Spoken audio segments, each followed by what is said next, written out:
तर युद्धजन्य परिस्थितीमुळे घरगुती गॅसचे दर वाढलेत आणि याचा थेट फटका सामान्य नागरिकांना बसतोय।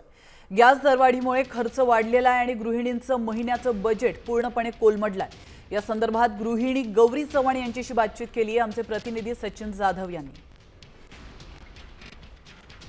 गॅसची दरवाढ झालेली आहे आणि या दरवाढीचा फटका सर्वात जास्त गृहिणींना बसतो। मी गौरी चव्हाण यांच्या घरामध्ये आहे। खरं तर पेटत आहेत त्या राहतात आणि हे सगळं आपण पाहतोय की गॅस म्हटलं की गृहिणींची सुरुवातच गॅसच्या शेगडी पेटवण्यापासून होते आणि त्यानंतर सगळे दिवसाची सुरुवात स्वयंपाक किंवा प्रत्येक ठिकाणी गॅसची गरज असते घरामध्ये।